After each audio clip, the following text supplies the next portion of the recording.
Jesus? I would say no doubt lived as a person, but to the extent of what he did, I'm not sure. If he comes walking into where I work, shows me the signs of the stigmata and tells me he's the Son of God, I might start believing. I don't believe in God, first of all. Maybe because I grew up in like an age of science. I have a lot of different thoughts and theories on Jesus, but I don't think coming back from the dead's really possible.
I just thought the idea of an all-powerful, all-loving creator of the universe was just an absurd idea on the surface of it. It wasn't even worth my time to check out. As far as Jesus was concerned, I thought that if he existed, and I wasn't sure whether or not he ever did, he was probably a nice guy, he was probably an excellent teacher, but he certainly wasn't the Messiah, and he certainly wasn't the Son of God.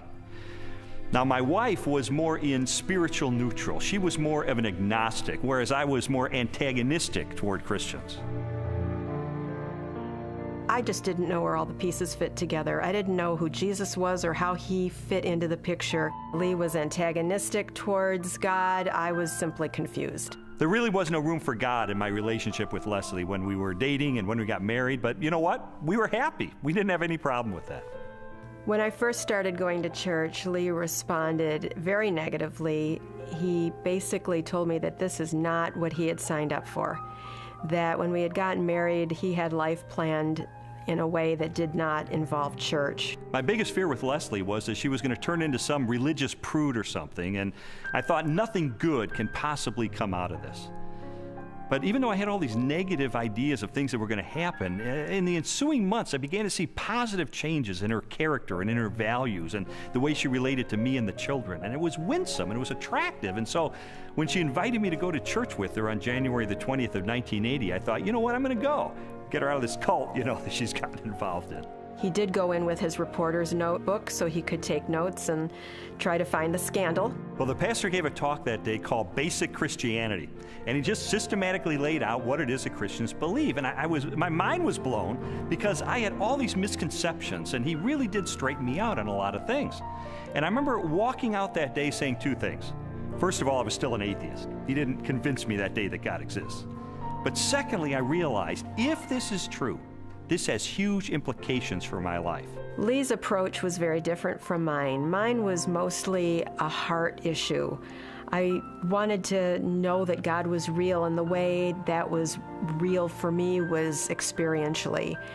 And for Lee, it was more about documentation, about being able to have facts that proved it true. Well, I was a journalist, so there was really no problem with me picking up the phone and calling a scholar and saying, hey, I'm Lee Strobel, I'm with the Chicago Tribune. I'd like some background information about the New Testament. And so I would do that, and I thought it was going to be so easy to expose the fallacious thinking behind Christianity. But as it turned out, it took me almost 2 years of my life to investigate these issues. It really was, in a sense, the most exciting story I'd ever pursued as a journalist. I think, unfortunately, because the documents, the New Testament and specifically, were written so far after Jesus' death, that it's really hard to say. I don't know if myself that it was real, I was not there, but people were there at that time. So their account of things that happened back 2,000 years ago has been passed down. As an attorney, I rely on evidence. And so, you know, it would be tough to get evidence at this late date. Well, I began my investigation by looking at the gospel accounts. How did I know that the New Testament was telling me the truth when it talked about Jesus? Now, obviously, I didn't accept the New Testament as being the inspired Word of God. I certainly didn't accept it as being inerrant. But what I had to accept it as being, which it undeniably is a set of ancient historical documents. And I knew that historians had criteria that they could apply to determine whether or not these documents are trustworthy. So those are the kind of people who I pursued. I went after the heavy hitters. I went after the expert witnesses who could help me sort through these issues. J.P. Moreland, Biola University. Mark Strauss, Bethel Seminary. Craig Blomberg, Denver Seminary.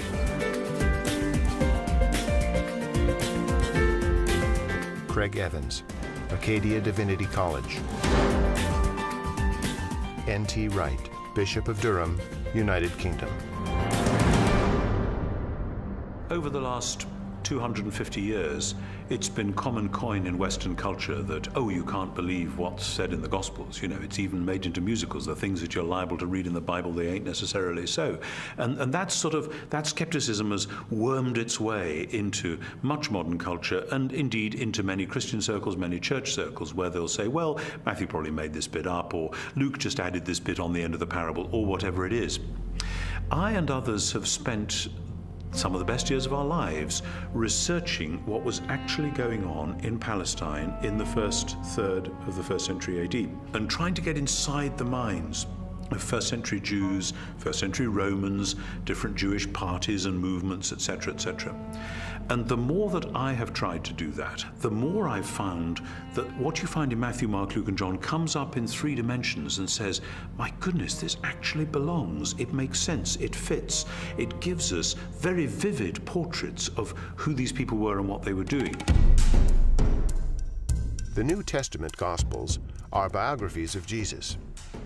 While the authors do not identify themselves in the text, from very early in the Christian era, the Gospels have been attributed to Matthew, a disciple or follower of Jesus, Mark, a colleague of Peter, also a disciple, Luke, a historian and confidant of the Apostle Paul, and John, a disciple of Jesus. Both Matthew and John were among the 12, Jesus' closest followers, and constant companions throughout his ministry. They would have personally observed most of the events they described in their Gospels. Mark and Luke were also contemporaries of Jesus and wrote their biographies based upon information provided by many eyewitnesses.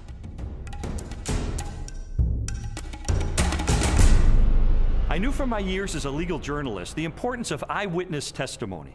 In fact, the first question that anybody asks is, how many eyeballs are there? How many eyewitnesses do you actually have? And I needed to determine whether or not contemporary scholars have ascertained whether or not the Gospels are rooted in eyewitness testimony. It's become evident to scholars of the first century that the Gospels were actually attempts to write biographies of Jesus.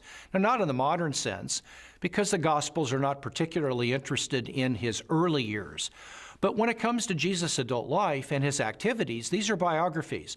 They're very clearly attempts by eyewitnesses to describe exactly what Jesus said and did, and the consensus of New Testament scholarship has moved in that direction. Many have undertaken to draw up an account of the things that have been fulfilled among us, just as they were handed down to us by those who from the first were eyewitnesses and servants of the word. Luke chapter 1, verses 1 and 2. Luke's gospel begins with a prologue. It's actually one of the finest Greek sections in the whole New Testament. Luke was clearly a literary artist. But in that prologue, he points out that he has carefully investigated the material that he presents in the Gospels, that he's checked with eyewitness accounts, those who are actually present. If you read that prologue and you see this is the work of a historian, this was someone who has done his research. Therefore, since I myself have carefully investigated everything from the beginning, it seemed good also to me to write an orderly account for you, most excellent Theophilus, so that you may know the certainty of the things you have been taught, Luke chapter 1, verses 3 and 4. You have to understand that people in the first century valued eyewitness testimony. And this is why, from the 2nd century on, it was important to the early church fathers that the people who were alleged to have written the Gospels actually wrote them, and that they were eyewitnesses of the things they wrote. We have actually very early attestation of the authorship of the Gospels.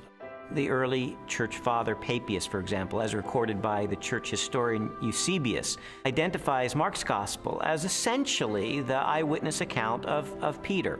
Well, Papias was a disciple of the Apostle John, so we are only one generation removed from Jesus himself. That's a pretty close testimony, and strongly suggesting that, in fact, the Gospels are based on eyewitness accounts. Now, of course, it's not what you would have seen if you had a video camera there, because, after all, if you put a video camera on a street corner, even in Washington, you'd get politicians coming to and fro. You wouldn't actually have a story that would make sense. You'd have a string of random, unsorted events. That doesn't mean that none of it happened, that it's all made up. It's just to acknowledge what is blindingly obvious, that it has been edited and no doubt shaped by the needs of the community, because people tell the sort of stories that they want to tell, because this matters to us urgently here and now.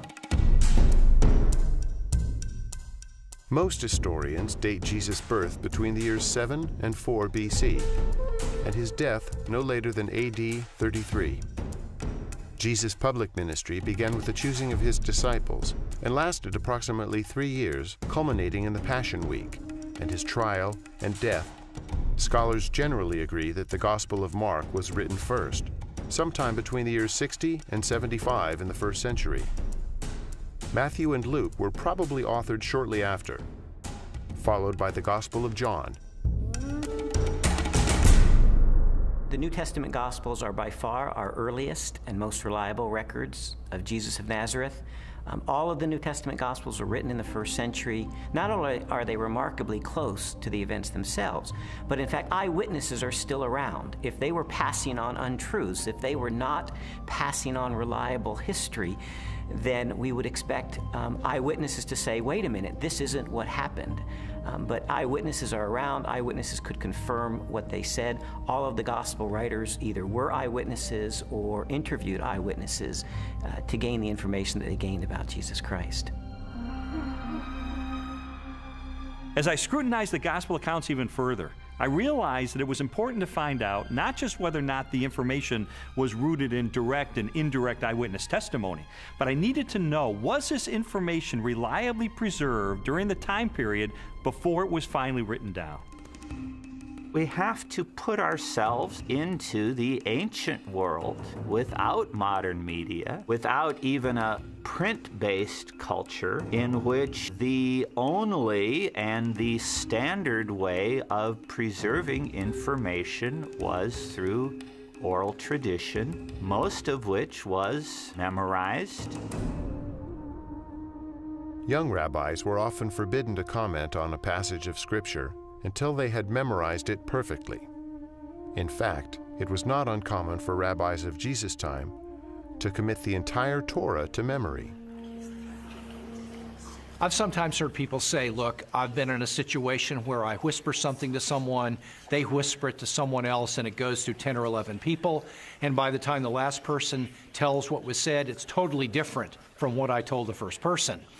And we can't trust the Gospels for the same reason, because it was transmitted over a long period of time. That illustration is really a bad analogy, and you have to understand that the 1st century apostles who passed on information about Jesus were deeply concerned to get this information correct, because they saw it as sacred, holy tradition. It wasn't about what Joe was eating for dinner last Wednesday night. In our day of instant media and everything has to be on film or tape recorded, we are more skeptical of oral tradition, but we don't really understand the nature of oral tradition. Oral tradition is a community event. A story is passed down by individuals within that community. Well, if they get it wrong, you've got an entire community that's going to correct them. So it is self-correcting all the way. These stories were passed on reliably because they were passed on by the community of disciples. In fact, we now have scholarly studies that have been done of oral cultures, and we know that through several generations, Oral tradition can be preserved and passed on without changing a thing. Even though I became convinced that ancient cultures could pass along oral tradition reliably over time, I still had an obvious objection to the New Testament, and that was, isn't it really filled with contradictions? One of the issues people often raise is the question of apparent contradictions between the Synoptic Gospels, where there's a parallel story. For example, Matthew tells the story of 2 blind men being healed, whereas in Mark's account there's only 1 blind man. How can we get this contradiction? The vast majority of these apparent contradictions, however, are quite easily resolved. Mark describes only one of the 2 blind men, the one who is most prominent, obviously, or perhaps even the one who became a disciple of Jesus and became prominent in the later church. So most of these apparent contradictions are quite easily resolved. Had every single account given us exactly the same detail, we might have accused them of some form of collusion, of having gotten together and carefully planned out how they were always going to tell the story with the exact number of details, but then one doesn't have independent testimony at all. It's natural when you have multiple eyewitnesses to the same event. You're going to get different perspectives, and that's okay. You want that. What you're looking for is a core to the testimony that's the same, that's consistent, even though there may be some variation in the incidental details. If you're in a court of law and you have multiple witnesses come in and testify to the exact same thing, the first objection that's brought up is to say collusion. They got together. They orchestrated their testimony, and their credibility is shot. The earliest known copies of the Gospels were written on sheets of papyrus and scrolls made of animal skins. They are among the oldest existing manuscripts of antiquity. The Codex Sinaiticus was authored between AD 330 and 350. It contains almost all of the New Testament and a significant portion of the Old, while the Codex Vaticanus from the same era is a nearly complete Greek copy of the entire Bible. A papyrus fragment from the 18th chapter of John dates to AD 125, less than a single generation after the Gospel was originally written. When I found out that we have no original survivors of the manuscripts of the New Testament, I became very skeptical. Because if all we have are copies of copies of copies of copies of copies, then how do we know that what we possess today bears any resemblance to what the original said? We have better manuscript attestation for the New Testament than any other ancient document. For example, the Bible of the Greeks, Homer's Iliad, is preserved in maybe 600 manuscripts, the oldest of them 1,000 years after the document was actually written. The New Testament, we have something like 5,000 Greek manuscripts. So everyone agrees, whether liberal or conservative, that we have an incredibly reliable New Testament. We have thousands of manuscripts of the New Testament. We also have virtually the entire New Testament preserved in the quotations of the Church Fathers in the first 4 centuries, so that if we had no copies of the New Testament, we could reconstruct the New Testament from quotations from the early Church Fathers. Following the pattern of my investigation, my next step was to determine whether or not there was any evidence outside the New Testament that corroborates what the New Testament tells us. Jesus, of course, wasn't the emperor of the Roman Empire. He wasn't some autocrat that had conquered half of the world, but he did leave an impact in his own environment and created a movement that grew from there. And there is a remarkable amount of documents and corroboration. Josephus refers to him. The Roman historian Tacitus refers to him. Suetonius, the political writer, refers to him. Critics refer to him. And so it's like a stone thrown into a pond. The ripples go out and everywhere are felt. It's a very impressive record taken as a whole. In AD 93, the Jewish historian Josephus published his work, Antiquities of the Jews.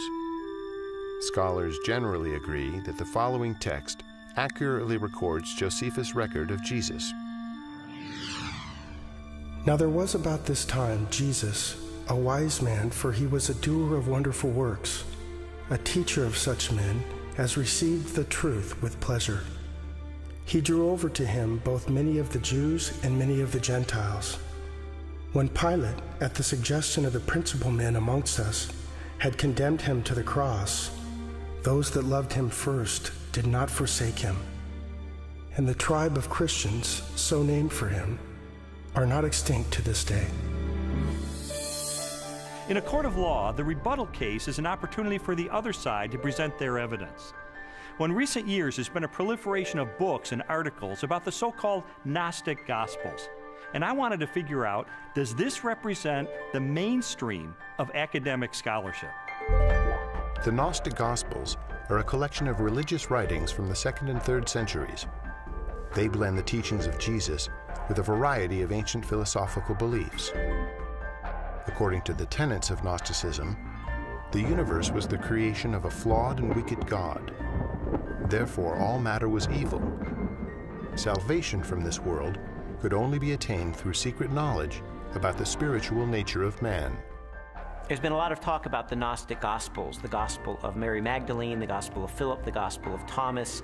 These documents are almost universally recognized to be much later than the New Testament Gospels and not to record historically reliable material related to Jesus. Well, the New Testament Gospels give us a portrait of an early 1st century Palestinian Jesus of Nazareth.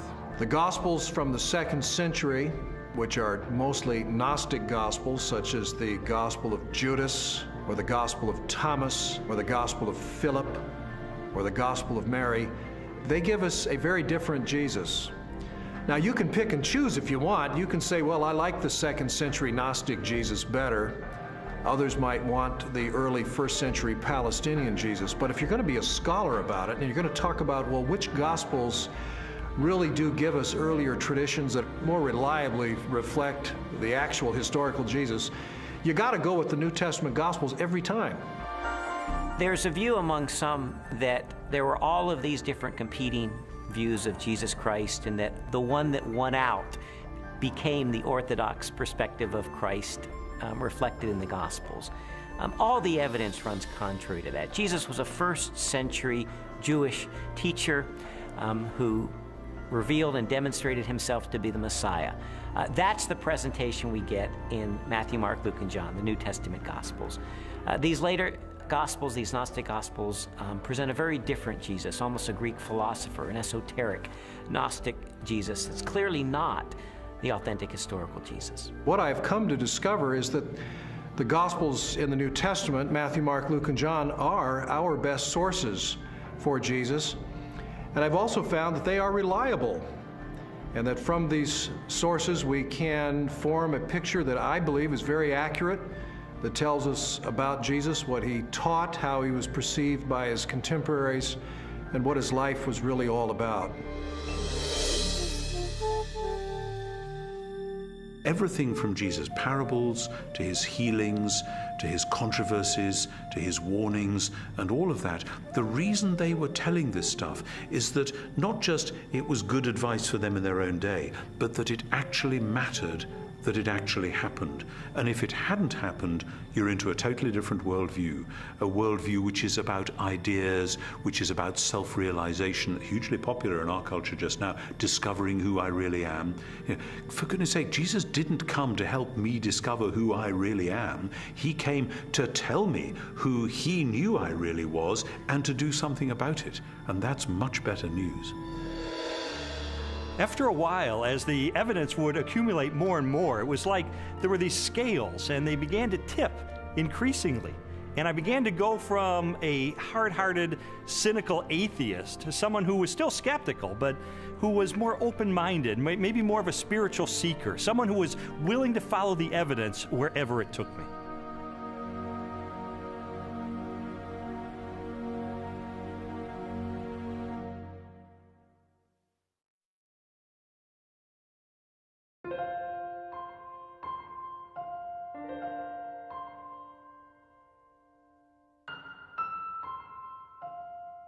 This whole time I was on this investigative journey, Leslie and her friends behind the scenes were praying because they knew that I was checking into the evidence. I was looking into these issues for myself, and they just wanted me to be open-minded about the evidence that I found. I was feeling like my whole world was opening up into something new and way more exciting and fulfilling than what we had been on. And it was that frustration of trying to help him to recognize that that was the case. Well, Leslie tried several things during this period to try to spur me on in my investigation. It didn't help very much. For instance, she would leave Bible tracts around the house, or she would take a Christian book and highlight certain passages and leave it open on a coffee table, things like that. And it really didn't help, and I told her it was not helping, and she understood that. But I think sort of the whole time she was holding her breath, because this was not a very smooth investigation. And he would take 2 steps forward, 3 steps back. Sometimes it looked like he was really getting it, and other times he would just turn into an angry, frustrated person again. And so it was a very frustrating time for both of us. I believe Jesus was a real person. I believe he did live. I guess there are some exaggerations in the Bible, I'd have to say. I don't believe we'll ever know if Jesus was really what everyone thinks he is. I think it's a lot of folklore. I think it's a lot of historical misrepresentations. I think it's a lot of wishful thinking. But I don't think we know, and I don't think we'll ever know, and I don't think there's any way to prove what has been claimed about Jesus for all these years. The biographies of Jesus in the New Testament gave me a lot of information about him. But Christians were saying that he is the Son of God. That's a huge step to take to believe that. And so I sought out more scholars so I could pose to them this question: who was Jesus?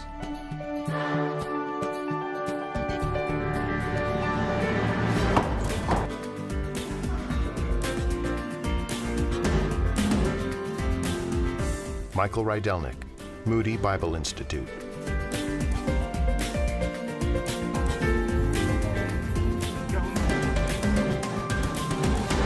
Ben Witherington, Asbury Seminary.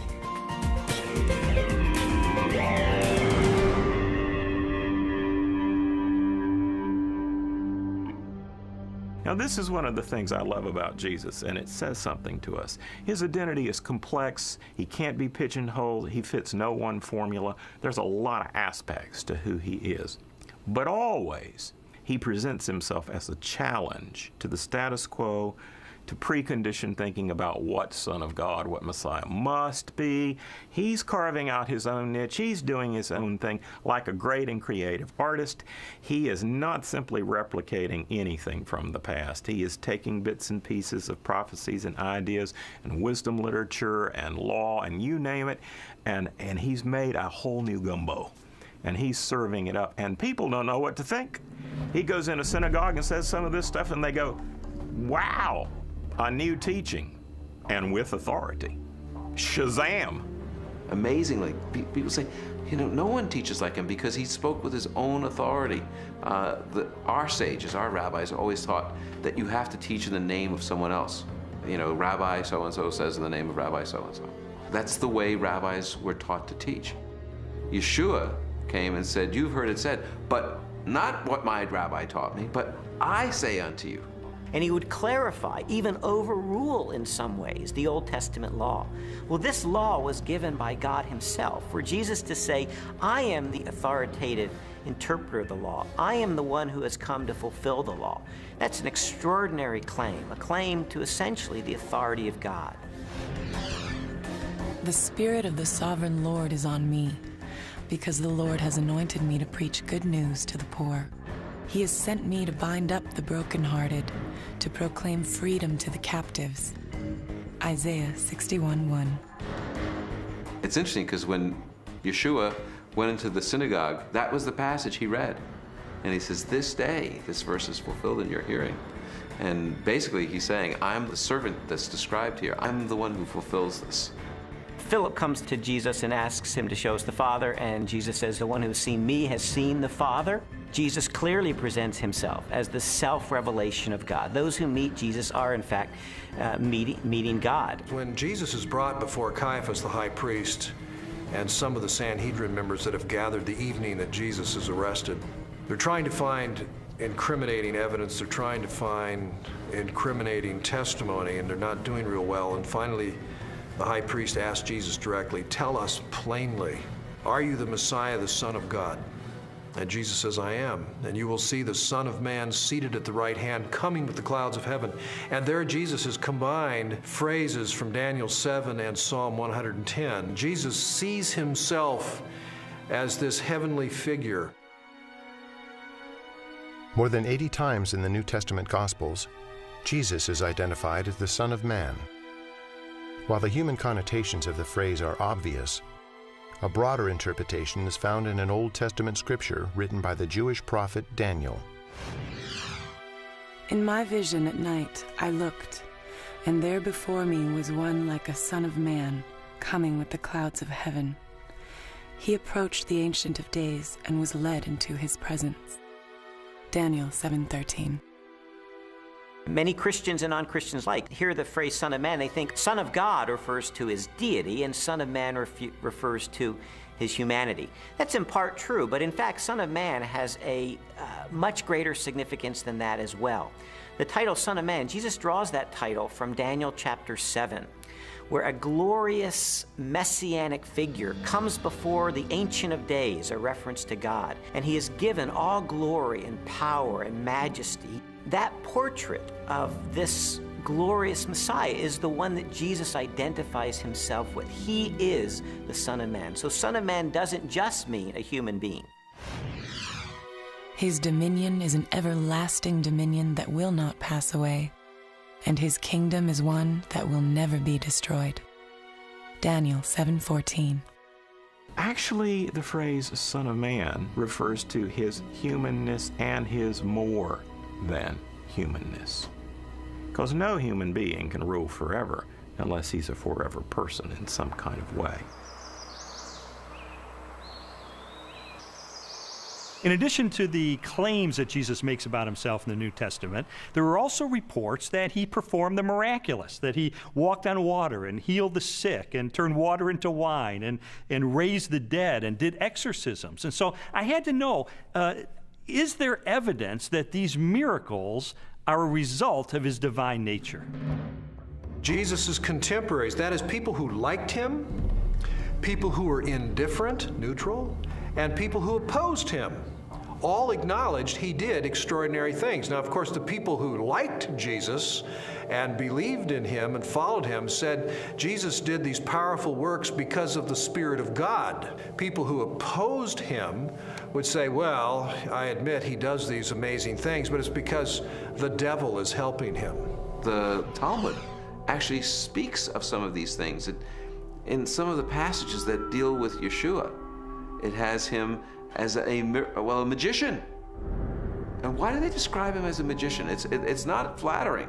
There's a historical recognition here that when Yeshua came, he did miracles, just as Isaiah 35 indicates in the Messianic age. When the Messiah comes, he'll be able to make the blind see and the lame walk.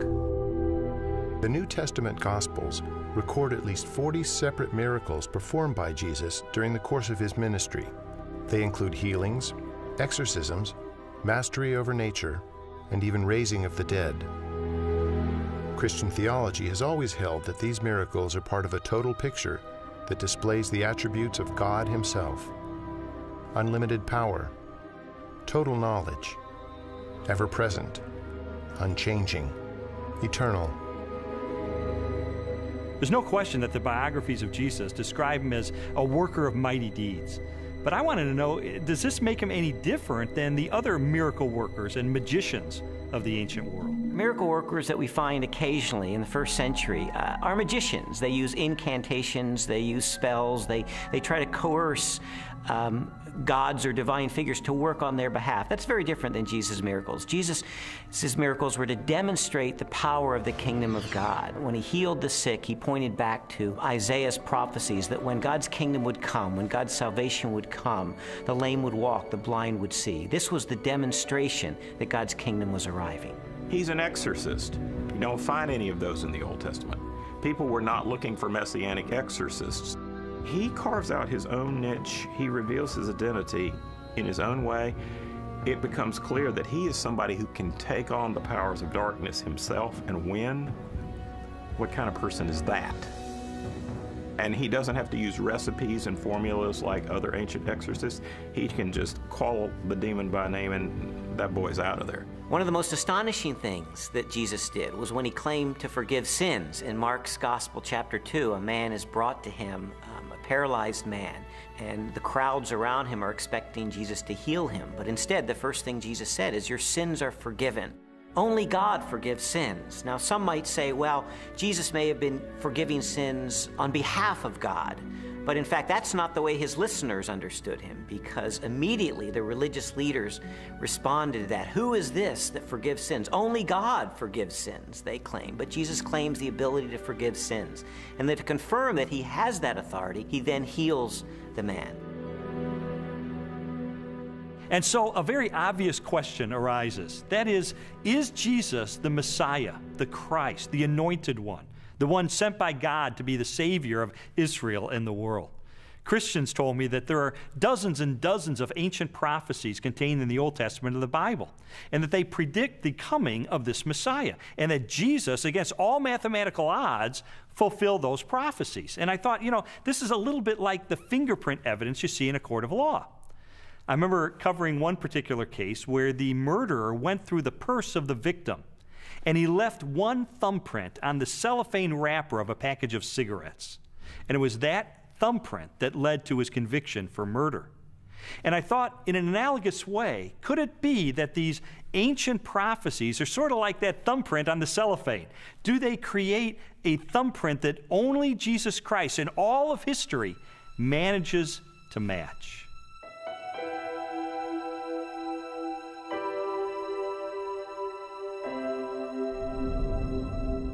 This is Yeshayahu 53:6 or Isaiah 53:6. Kulanu katson ta'inu, ish ladarko paninu, vadonai hifnia bo, et avon kulanu. All of us, like sheep, have gone astray. Each of us has turned to his own way. But the Lord has laid upon him the iniquity of us all. I had a friend who wrote this out on a piece of paper. He typed it up on his computer without any verse notations. And he took it around to everyone in his office. He worked in a big office for a motor vehicle bureau in one of the big states in our country. And he showed it to everyone in the motor vehicle bureau and in the state capitol. And he said, just tell me who this is and where it comes from. And every single person that looked at it, Jew or Gentile alike, it didn't matter. Everyone that looked at it read it, and he said, who is this? They said, oh, it's obviously Jesus of Nazareth. That's who it is. And it's from the New Testament. And then my friend would say, but no, it's not from the New Testament. It's from the Hebrew Bible. It was written 8 centuries before Jesus came. Can you believe this? And he showed it to them from Isaiah. And people really had a hard time, because if you read this passage without any kind of presuppositions or bias, you will read it, and it will be really clear that this is the life of Yeshua. Now, could he have fabricated this, or is this just a big coincidence? In the Old Testament, we really have 2 kinds of prophecies. We have prophecies that are fulfilled uniquely in Christ and prophecies that are fulfilled typologically in Christ. And I do think we need to distinguish between the two. Those that are fulfilled uniquely in Christ were once and for all fulfilled by Jesus. And those are the ones that we can really point to have apologetic value. That is to demonstrate that Jesus was the only person who could have possibly fulfilled this. His birth in Bethlehem is one of those prophecies. His role as the suffering servant of Isaiah 53 is one of those prophecies. His entrance into Jerusalem on a donkey from Zechariah chapter 9. These are clear evidence that Jesus is fulfilling the Old Testament. The most amazing part of Isaiah's prophecies is in Isaiah 9 when it speaks about the Son of David coming to be the king, to sit on the throne of David and have an eternal righteous kingdom. And everyone knows it from Handel's Messiah. Unto us a son is born, unto us a child is given. And the idea of this verse is that the Messiah will actually be born, physically born. And then it says, and his name shall be called Wonderful Counselor, Mighty God, Father of Eternity. In other words, he's the creator, the author of time. Some skeptics have said that Jesus could have engineered the fulfillment of these prophecies. Of course, Jesus could not have determined where he was going to be born, so to be born in Bethlehem, obviously he could not have engineered that. Also, as the suffering servant, it would have been difficult for him to engineer such a specific fulfillment of Isaiah 53. But on the other hand, the fact that Jesus performed certain actions that in fact fulfilled prophecies only demonstrates that he was indeed the Messiah. Anyone who enters Jerusalem riding on a donkey, in obvious fulfillment of Zechariah 9:9, is saying, yes, I am the Messiah. So we certainly have a glimpse in that fulfilled prophecy of the self-consciousness of Jesus, that he truly believed that he was the Messiah. Scholars have determined that Jesus fulfilled at least 4 major prophecies, each written a minimum of 3 centuries before his birth. Their content ranged from specific details about his life to the symbolic implications of his death. Psalm 22 gives a poetic picture by David, written in the first person, of what the Messiah will be like in his suffering. And one of the things he says is that they will pierce my hands and my feet. Now, David wrote before crucifixion was known, probably by about 300 years. So Isaiah 53 says he was pierced through. It gives us the reason for his death. He was pierced through for our iniquities. So there's a purpose. He dies not just because he's a martyr, but because he's a substitution for sin. A college professor of mathematics and science named Dr. Peter Stoner wanted to determine what the odds were that any human being throughout history could fulfill the messianic prophecies. So he had his students come up with very conservative estimates of the likelihood of any human being fulfilling certain of these predictions, and then they just ran the numbers. And what they determined is that the odds of any human being fulfilling 48 of these ancient prophecies would be 1 chance in a trillion.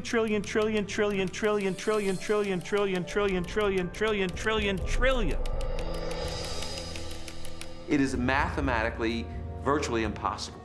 To me, just as significant as all of those unique prophecies that were fulfilled in Christ is the complete drama of the Old Testament. The fact that the Old Testament is the story, the narrative of God's redemptive movement, his movement to deliver and save humanity. And Jesus is the climax of that movement. He is the climax of salvation history, the one who brings it off to fulfillment. You read the Old Testament, it's building, building, building. Jesus arrives on the scene and he is the fulfillment. And he recognizes himself clearly as the climax of God's plan of salvation for all humanity. This whole case was sort of like one of those jigsaw puzzles where you don't know what the ultimate picture is going to be. You just put together the pieces, and as I was putting together all of the evidence, it started to take shape, and I sort of stepped back and I could see that it was a portrait of Jesus Christ.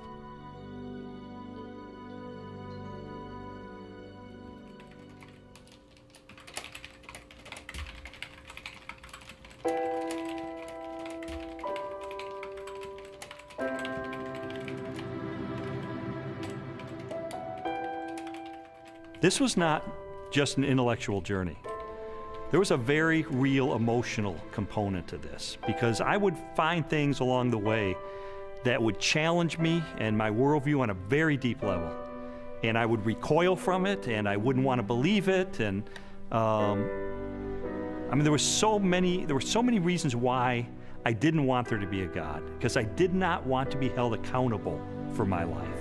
I didn't know at the time why Lee was so angry. I thought it was just being stubborn. He says, after coming through it, that it was conviction. It seemed that the more Leslie's values were changing and her character was being transformed and the way she related to me and the children was changing, it would highlight the contrast with my life. I was feeling fearful and angry as well that he was being affected by it in the way that he was.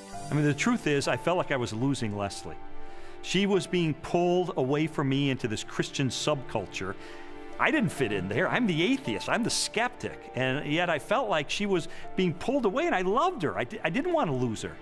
And it got to the point where I was so angry over the whole thing. One day I just reared back and I kicked a hole in our living room wall, just out of rage over the situation. It was a very ugly scene right in front of Leslie, right in front of our little girl. They were crying, and I didn't want to lose her.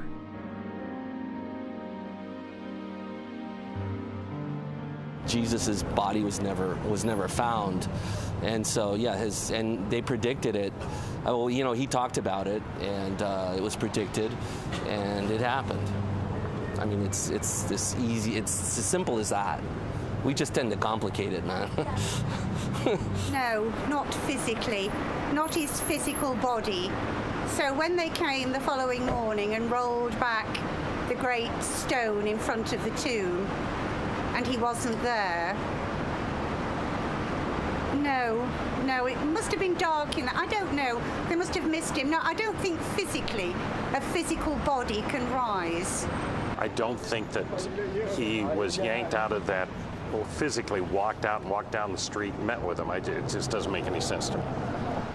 For more than a year, I'd investigated the historical record for the reliability of the New Testament. I'd looked at the identity of Jesus. But now it was time to look at the ultimate evidence for who he really was, the purported resurrection of Jesus from the dead. And for that, I went to the best scholars that I could track down.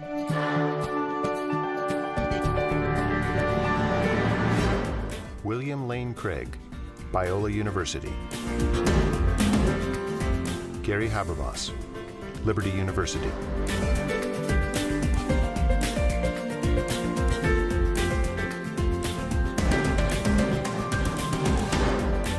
Michael Licona, North American Mission Board.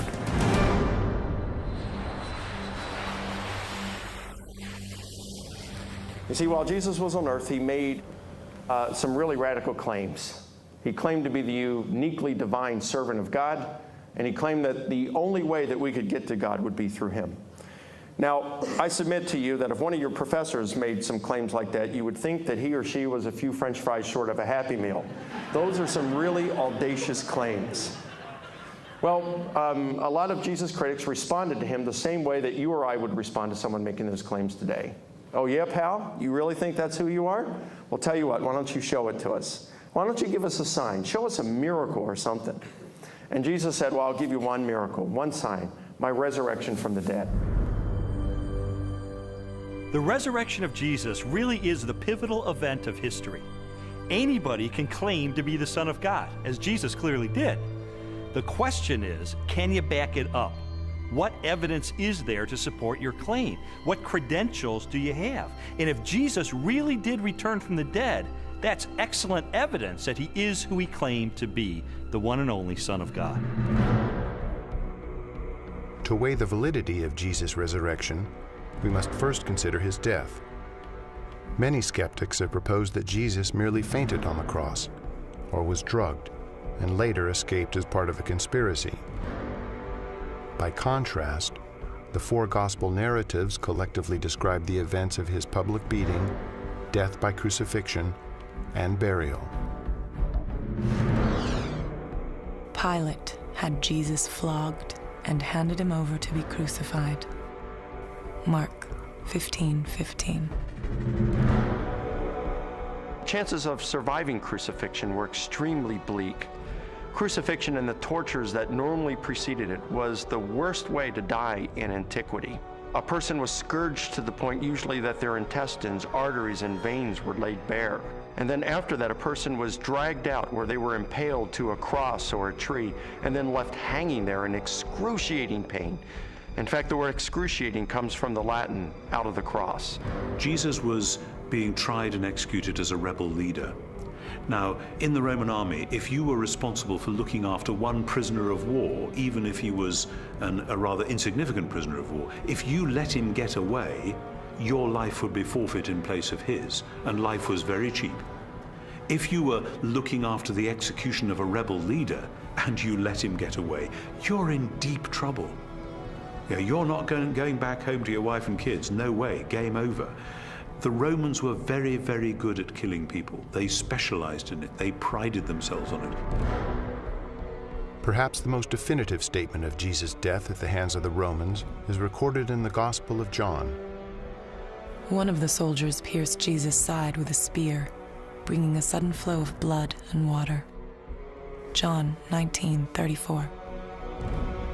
Medical experts have concluded that this account from John, an eyewitness of the crucifixion, is evidence that as he suffocated on the cross, Jesus' heart had ruptured. There came a rich man from Arimathea named Joseph. Joseph took the body, wrapped it in a clean linen cloth, and placed it in his own new tomb that he had cut out of the rock. Matthew 27, 57 through 60. All four Gospels tell us that Jesus was buried in the tomb of Joseph of Arimathea. That's a remarkable statement, and certainly a historical statement. The evidence for that is, first of all, Joseph of Arimathea is identified as a member of the council, the Sanhedrin, that condemned Jesus. The presence of Joseph of Arimathea in the empty tomb narrative indicates that this is a historically reliable account of what really happened. His name would have been known to people in those days very much like a United States senator would be known today. It would have been very clear where his tomb was, so that there would have been no question about the location of Jesus' burial.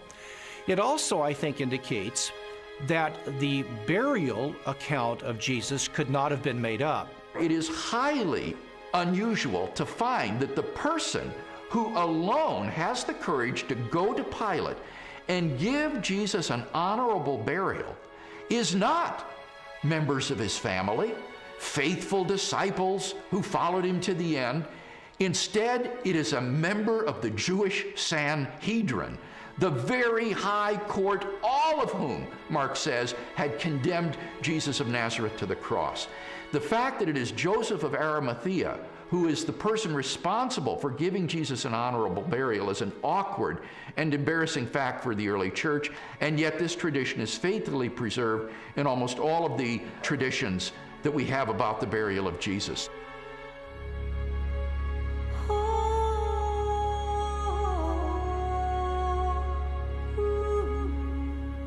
If Jesus really was killed by the Romans, if his body really was buried in the tomb of Joseph of Arimathea, then the next focus of my investigation became obvious.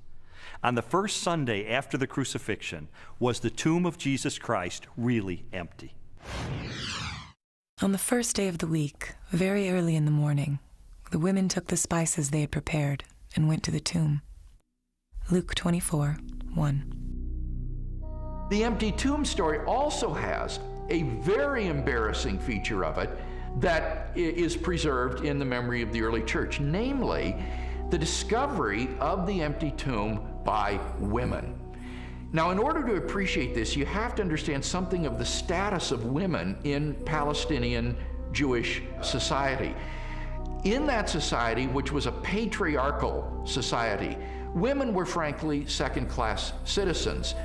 If you were going to invent an account about an empty tomb, then why on earth would you invent witnesses, primary witnesses, whom no one would believe? In fact, they would scoff at that later on. Supposing you were inventing the story of the resurrection of Jesus, many people have said, oh, this was all just dreamed up later on.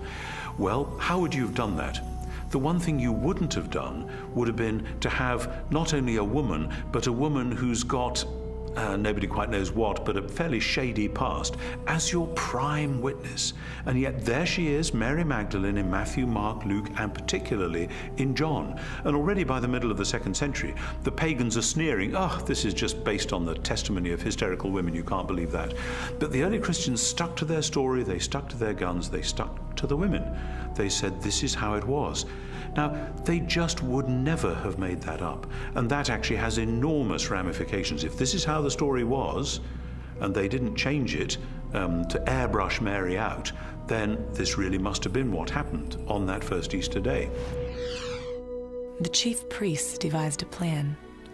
They gave the soldiers a large sum of money, telling them, you are to say, his disciples came during the night and stole him away while we were asleep.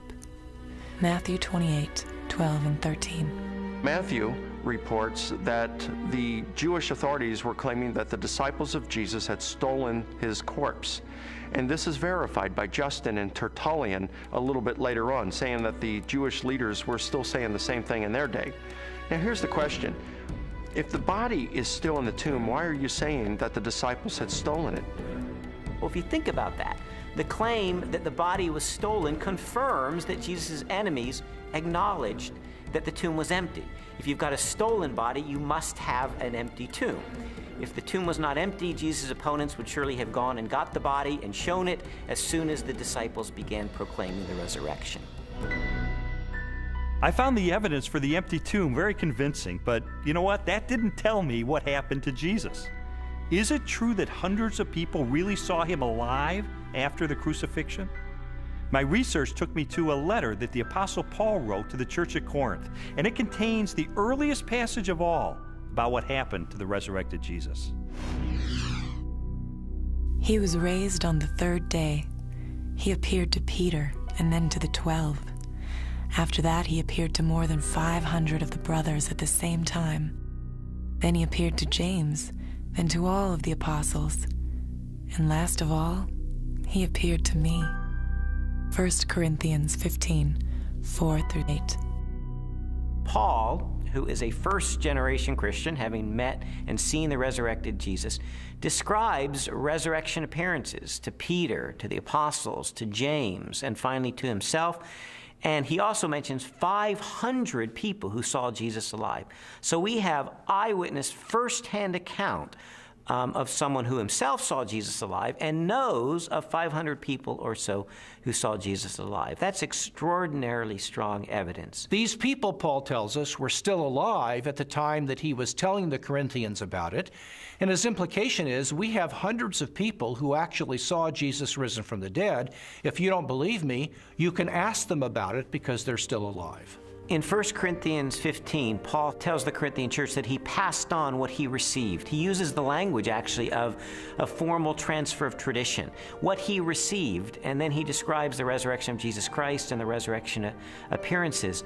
This confirms for us that the accounts of the resurrection were creedal tradition that were passed on to Paul. So if 1 Corinthians was written in the early to mid-50s of the first century, these traditions were much earlier than that, going back to the period of Paul's conversion in the 30s. So that pushes the accounts of the resurrection to a very, very early date. Paul seems to think that the best argument for this text is that he received it from trustworthy persons. I gave you what I was given. The answer's right. I went to the right people. And critics believe that Paul got this material. Generally, they say he received it in Jerusalem about 35 AD.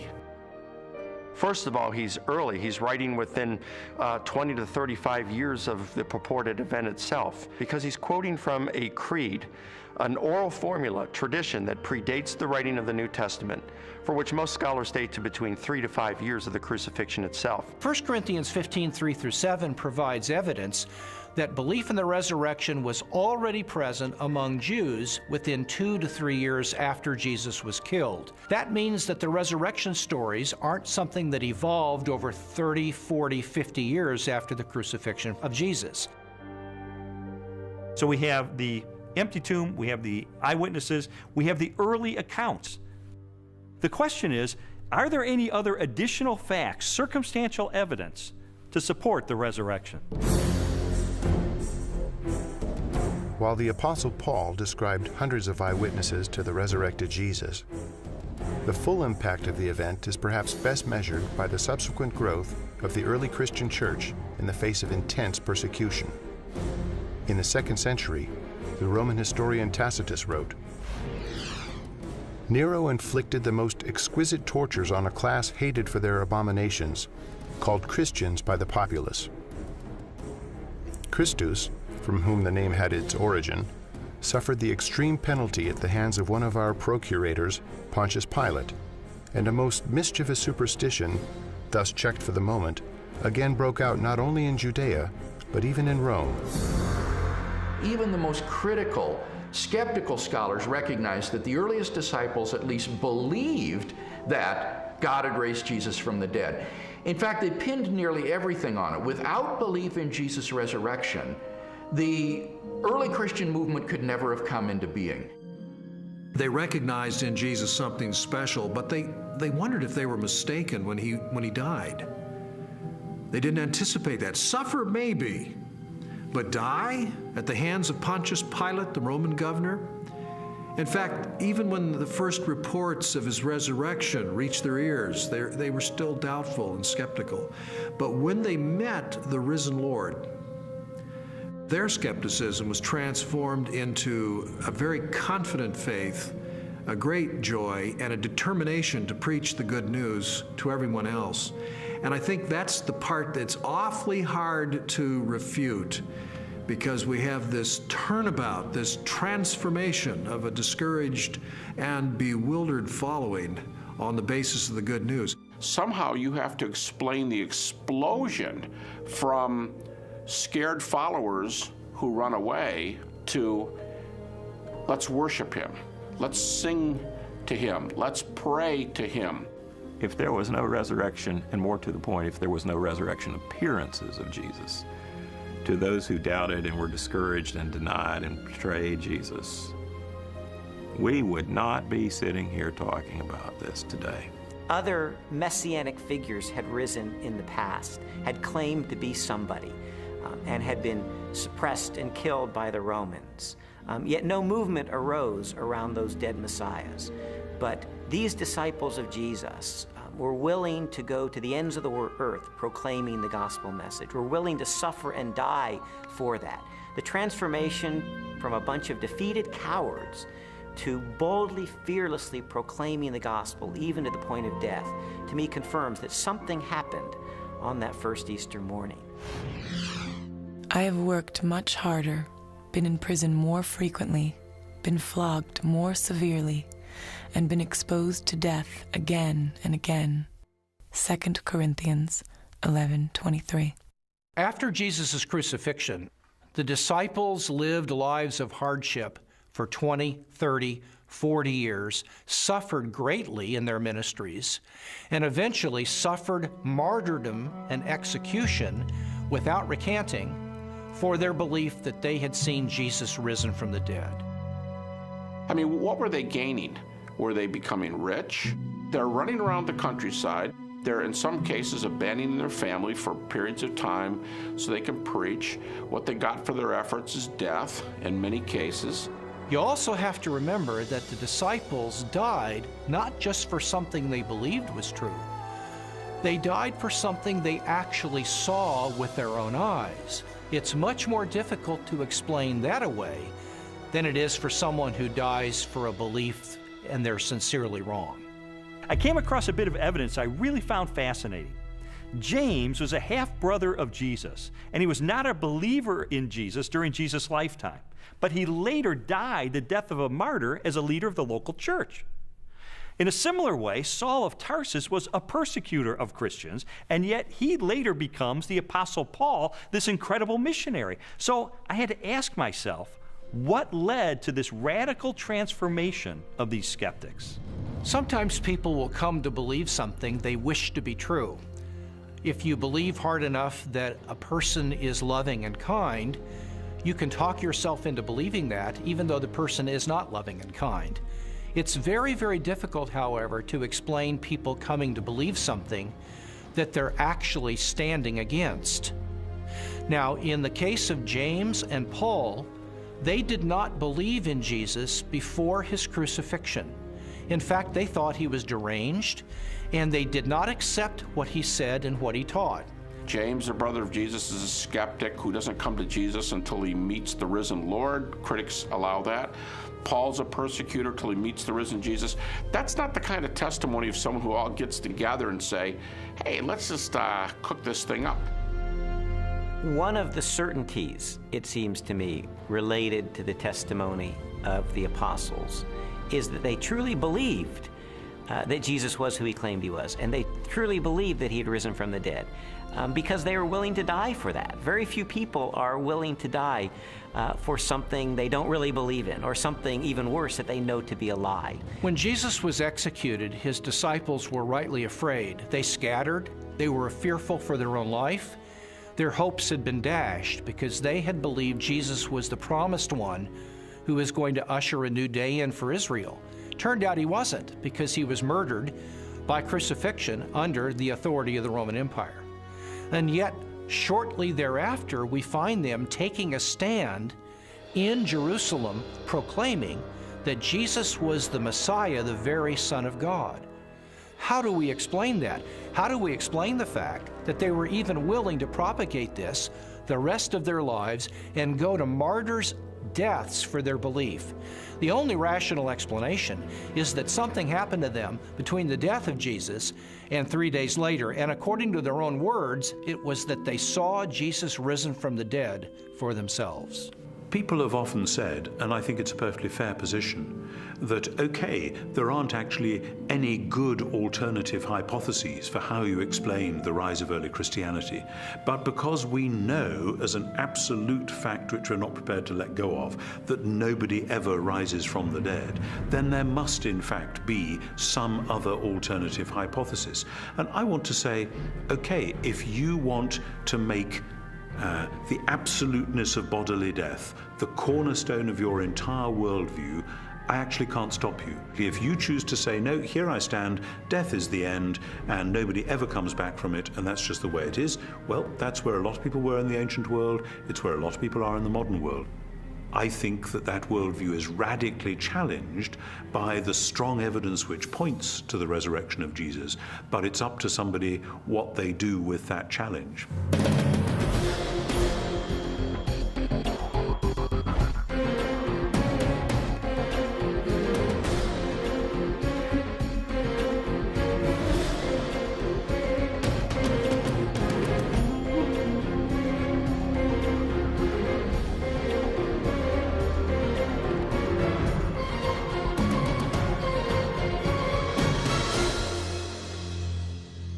The evidence accumulated over time until November the 8th of 1981, which is sort of when I reached a critical mass.